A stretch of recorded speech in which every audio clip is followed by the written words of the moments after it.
Hello বন্ধুরা, আসসালামু আলাইকুম। কেমন আছেন আপনারা সবাই? আশা করি ভালো আছেন, সুস্থ আছেন, সবাই সবার পরিবার পরিজনকে নিয়ে।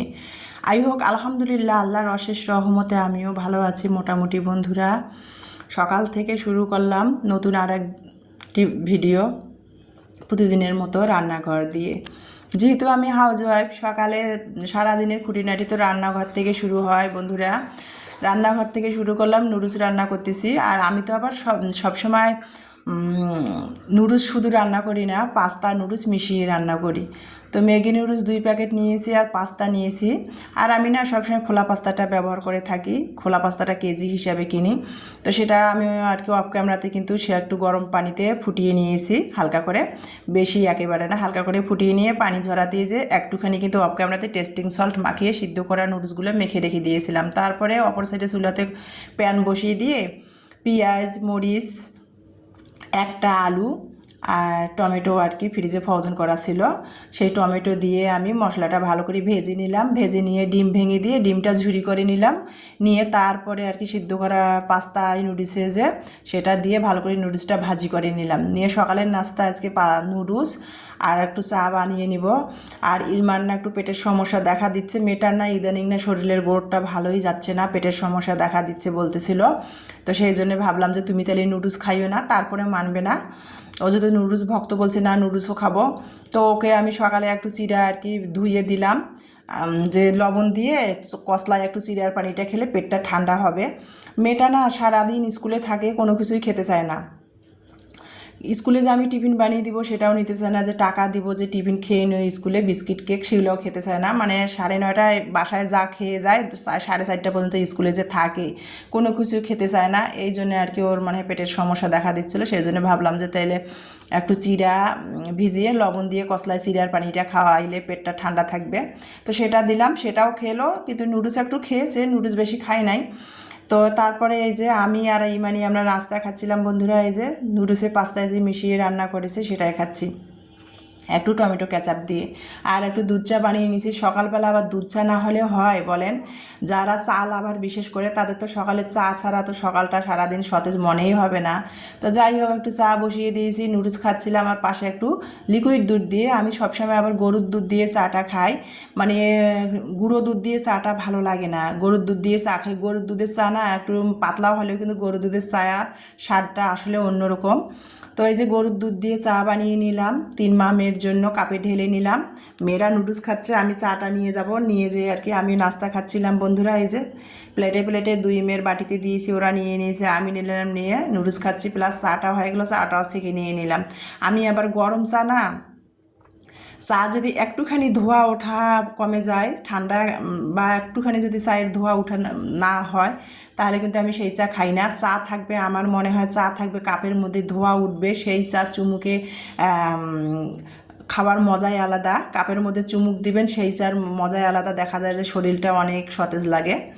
আমার কাছে যেটা মনে হয়, চা টকবক করে ধোয়া উঠবে, সেই চা খাওয়ার মজা কিন্তু আলাদা। তো যাই হোক বন্ধুরা, সেটাই নিলাম, নিয়ে গরম গরম চা নুডলস খেয়ে নিলাম সকালের নাস্তা। তারপরে কিন্তু অফ ক্যামেরাতে আমি বাসি ঘরগুলো ঝাড় দিয়ে দিয়েছি। আর ওই যে বলতেছি ভিডিওটা না এডিটে না আমার আর কি ভিডিও আটকে আটকে আসতেছে, কেন যে এটা হচ্ছে আমি বুঝতেছি না। A to Z আমার ডেলি লাইফের ভিডিওগুলো আপনাদের সাথে শেয়ার করা মানে করতেই পারি না। মানে ভিডিও করি ঠিকই, সুন্দর করে ভিডিও সাজাই, কিন্তু এডিটে না ভিডিও আটকে আটকে আসে। সেই জন্য সেগুলোকে আবার অনেক কিছু আবার আবার কেটে কেটে আবার বোঝানোর স্বার্থে আর কি নিতে হয়। তো যাই হোক বন্ধুরা, তারপরে এই যে অফ ক্যামেরাতে কিন্তু আমি ঘর ঝাড় দিয়ে পরিষ্কার করে অন্যান্য কাজ করে তারপরে এখন বাজে 10টা, সকাল 10:30। তো আমি আর কি নিচে নেমে 3তলা থেকে নিচে নেমে বাড়িওয়ালা ভাইদের বাসার সামনে আর কি কালো কেশরের যে এখন তো বৃষ্টি হয়েছিল, যে বর্ষাকাল চলে গেল, তো বর্ষাতে আর কি কালো কেশের এটাকে বলে, এটার গাছ আর কি ফুটে ফুটে চারিদিকে বের হয়েছে বাড়িওয়ালা ভাইদের বাগান থেকে, সেগুলো তুলে নিয়ে আসলাম। আর কালো কেশের তো চুলের জন্য, যারা কম বেশি চুলের যত্ন করেন তারা তো জানেন, ঘরোয়া টোটকা কালো কেশের কিন্তু চুলের জন্য খুবই উপকারী। তো চুল পড়া বন্ধ হয়, প্লাস মাথা ঠান্ডা রাখে, এবং চুল কালো হয় কালো কেশের দিলে। তো সেটা আর কি বাড়িওয়ালা ভাইদের বাগানে কয়েকদিন ধরে দেখে এসেছে, আমার টবেরগুলো আছেই, টবেও লাগিয়েছি। তো ভাবলাম যে এখন যেহেতু নিচে পাওয়াই যাচ্ছে, সেগুলো দিব, যখন পাওয়া যাবে তখন টবেরগুলো ব্যবহার করব। তো ঘরোয়া টোটকা আর কি আমি চুলের যত্ন আজকে নিব। অনেকদিন ধরেই আর কি চুলের যত্ন নেওয়া হয় না। ইমানির চুলগুলো জানি কেমন হয়ে যাচ্ছে, ও পরীক্ষায় এত ব্যস্ত ছিল আর কি, 3 মাস একটানা বন্ধ দিয়ে দিয়ে পরীক্ষাগুলো হলো, যত্ন নেওয়াই হয় নাই চুলের। তো সেই জন্য ভাবলাম যে আজকে 3 মামের চুলের যত্ন নিব ঘরোয়া টোটকা দিয়ে আর কি, ঘরোয়া উপাদানে আর কি যেটাকে বলে। তো কালো কেশের নিম পাতাটা দিয়েছি এই জন্যেই যে একটু অ্যালার্জির প্রবলেম দেখা দিয়েছে আর খুশকি ইলমার চুলে দেখা দিয়েছে, সেই জন্য নিম পাতাটা দিলাম আর কি। ঘরে রাতের বেলা টক দই আর কি, গরুর দুধ দিয়ে লেবুর রস দিয়ে টক দই মানে বসিয়েছিলাম, সেটা দিলাম। হাতে বানা টক দই, ডিমের যে সাদা পানিটা, নিম পাতা বাটা, মেহেদি পাতা বাটা, কালো কেশের বাটা, আমলকি বাটা, আর পেঁয়াজ, দেশি 2টা পেঁয়াজ বেটে দিয়ে দিয়েছি। সেগুলো সব কিছু বেটে এখানে 7টা উপাদান আর কি, ঘরোয়া 7টা উপাদানের মিশ্রণ আর কি একসাথে করতেছি বন্ধুরা। করে তারপরে এটা চুলে দিব, ইমানির দিব, ইলমার দিব, আমিও দিব। তো চুলে দিব সেটা তো আর আপনাদের সামনে দেখা সম্ভব না। তো আমি যে উপাদানটা বানালাম 7টি মিশ্রণের উপাদান ঘরোয়া ভাবে আর কি চুলের যত্ন নেওয়ার জন্য, তো সেটাই আপনাদের সাথে শেয়ার করতেছি। তো এই যে সবগুলো 7টা মিশ্রণ একসাথে মিশিয়ে দিলাম পেস্ট তৈরি করে, দিয়ে এখন পুরা সবগুলো আবার হাতের সাহায্যে ভালো করে মিশিয়ে নিচ্ছি। যেহেতু ডিমের সাদা অংশটা দিয়েছি সেটা ভালো করে আমি হাত দিয়ে ফেটিয়ে নিচ্ছি, নিয়ে তারপরে এখন চুলে লাগিয়ে দিব বন্ধুরা। চুলের কালপে কালপে লাগাই দিব, 30 মিনিট পর চুলটা ধুয়ে নিব আর কি। তো যাই হোক আর কি বন্ধুরা, সেটাই আর কি করব, যেহেতু আজকে একটু সময় আছে। তারপরে আর কি এই যে চুলের মধ্যে দিয়ে দিলাম 2 মের, আমিও চুলে দিয়েছি, আমার চুলে আবার ইমানি লাগিয়ে দিয়েছে। আর এই দেখেন ঘরের ফ্লোরের মধ্যে না সেগুলো যে চুলে লাগিয়েছি, পুরো ঘরটা কেমন হয়ে গেছে, যে যাখানে বসে লাগিয়েছি। তো নো প্রবলেম, কোনো সমস্যা নাই। আনারস কেটে খেয়ে কাটা বাছা করে পুরো ঘরটা একবারে পরিষ্কার করে মুছে ফেলবো, সেই জন্য আর কি ভাবছি পড়ুক, পুরা কোনো সমস্যা নেই, একেবারে ঘর মুছে ফেলবো। তো এই যে ওখানে বসেই আবার আনারস কেটে নিলাম, নিয়ে আর কি তারপরে ফ্যানের বাতাসে বসে আনারসও কেটে নিলাম। তো আনারসটা কিভাবে কাটলাম দেখলেন আপনারা। আনারসটা আমি মাখাচ্ছিলাম, আর আমার মেয়েরা না আনারস এভাবে মাখাটাই পছন্দ করে, চিলি ফ্লেক্স, লবণ দিয়ে একটু আনারসটা মাখিয়ে নিলাম, নিয়ে এখন 3 মামে খাচ্ছিলাম। তো আনারসটা খাওয়া হলো, হাতটা ধুয়ে আসলাম, জায়গাটা ভালো করে পরিষ্কার করে নিলাম, নিয়ে এখন এই যে ভাবলাম যে আজকে কি রান্না করব। তো ভাবলাম যে একটু 2 দিন আগে যে আমি বাজার থেকে না, এটাকে কি আপনারা বলেন জানি না, আমরা তো এটাকে ডুমুর বলি, বা আঞ্চলিক ভাষাটাকে খোসকা বলি আমরা। তো যাই হোক ডুমুর আর কি বাজার থেকে নিয়ে আসলাম, সেই ডুমুরটা কেটে নিলাম। ডুমুরটা কেটে নিয়ে পানিতে আর কি কাটার সময় ভিজিয়ে রেখে দিয়েছিলাম। ডুমুরের মধ্যে কিন্তু অনেক কষ, মানে হাত পুরা কালো হয়ে যায়। দেখেন আমার হাতটা কীরকম কালো হয়ে গেছে, দেখেন ডুমুর কাটছি যে, তার মধ্যে কালো কিসের বেটে চুলে লাগাইছি সেটারও কষ আছে, হাত কালো হয়ে যায়, হাত কীরকম কালো হয়েছে। তো যাই হোক লেবু দিয়ে পরিষ্কার করে ফেলবো যেগুলো কালো হয়েছে হাত ডুমুর কাটতে যেয়ে আর কালো কেশের বাটতে যেয়ে। চুলে যেহেতু কালো কেশের বাটতে চুলে লাগাতে গেলে হাত কিন্তু অনেক কালো হয়, তো লেবু ঘষে দিলে উঠে যাবে। তো এই যে ডুমুরটা কেটে কিন্তু আমি পানিতে ভিজিয়ে রাখছিলাম, তারপরে ধুয়ে কিন্তু 1 চিমটি হলুদ দিয়ে কিন্তু হালকা একটু গরম পানি দিয়ে আমি ডুমুরটা ভাপ দিয়ে নিলাম, বেশি না, হালকা গরম পানি দিয়ে। তারপরে আর কি এই যে ডুমুরটা এখন ভালো করে পানি ঝরিয়ে নিয়ে এলাম, আর দেশি কয়েকটা আলু কেটে দিয়েছি, খালি ডুমুর তো ভাজি করলে ভালো লাগে না, দেশি কয়েকটা আলু কেটে দিলাম। তো যাই হোক এখন ডুমুরটা ভাজি করব, আলু ভাজি যেমন আমরা করি সেভাবে আর কি। রসুন কুচি, পেঁয়াজ কুচি, 1 চিমটি জিরা নিয়েছি, আর কাঁচামরিচ দিব, ফ্রোজেন করা কাঁচামরিচ, যেহেতু আগে কাঁচামরিচটা ফ্রোজেন করা তো মানে তেলের মধ্যে দিলে ফুটবে আর কি, এই জন্য ভাবলাম যে পরে দিব। আগে পেঁয়াজ, মরিচ, রসুনটা হালকা করে একটু ভেজে নিয়ে তারপরে আর কি ফ্রোজেন করা কাঁচামরিচটা দেব। তো যাই হোক এর মধ্যে কিন্তু আমি হলুদ দিয়েছি, জিরা ধনিয়ার গুঁড়া দিয়েছি, আর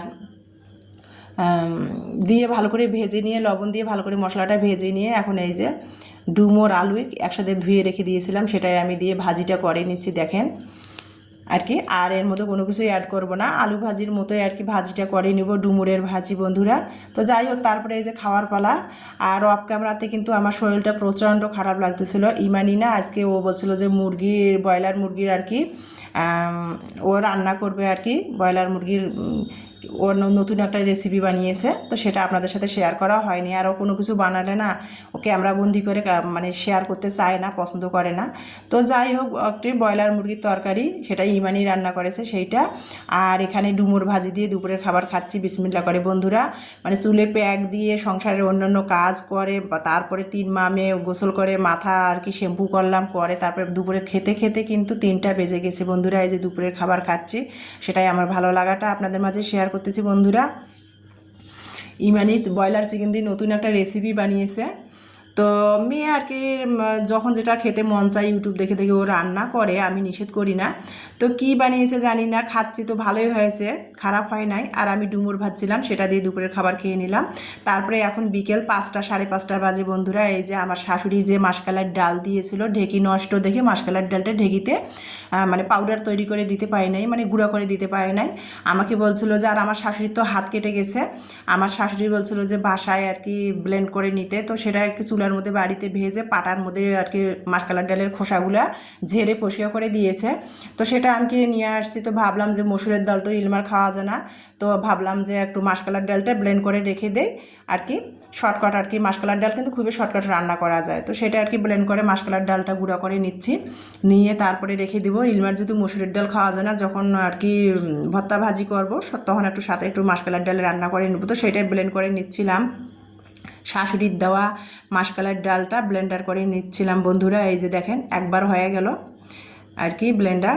এভাবে জয়বারে লাগে আমি দিয়ে দিয়ে ব্লেন্ড করে নেব। মাসকালার ডালটা ব্লেন্ড করে গুঁড়ো করে নিচ্ছিলাম, নিয়ে এটা কিন্তু তারপরে গুঁড়ো করার পর একটু ঠান্ডা করে কৌটার মধ্যে ভরে রাখে দিব। তারপর 3-4 মাস বা 1 বছর যতদিন যায় খাওয়া যাবে আর কি, কৌটার মধ্যে সংরক্ষণ করে। এই যে দেখেন মাসকালার ডালের গুঁড়াটা কত সুন্দর হলো। আর আমার শাশুড়ি না খুব সুন্দর করে ভেজে দিয়েছে মাসকালাইটা, ভেজে পাটার মধ্যে কিন্তু মাসকালাইটা খোসাগুলো ডলে ডলে ঝেড়ে দিয়েছে আমার ভাসুরের ছেলের বউ আর আমার শাশুড়ি। তো সেটা আর কি এই যে দেখেন, আর অতটা কিন্তু এই যে এখনও খোসা তারপরেও আছে, তো এইটুকু খোসা থাকেই আর কি, আমার শাশুড়ি বলছিল। তো আমি এখন সেটাই ব্লেন্ডার করে গুঁড়ো করে নিচ্ছি বন্ধুরা। এই যে দেখেন মাসকালার ডাল ভেজে আমার শাশুড়ি পরিষ্কার করে দিয়েছে খোসাগুলো, এখন আমি ব্লেন্ড করে নিচ্ছি।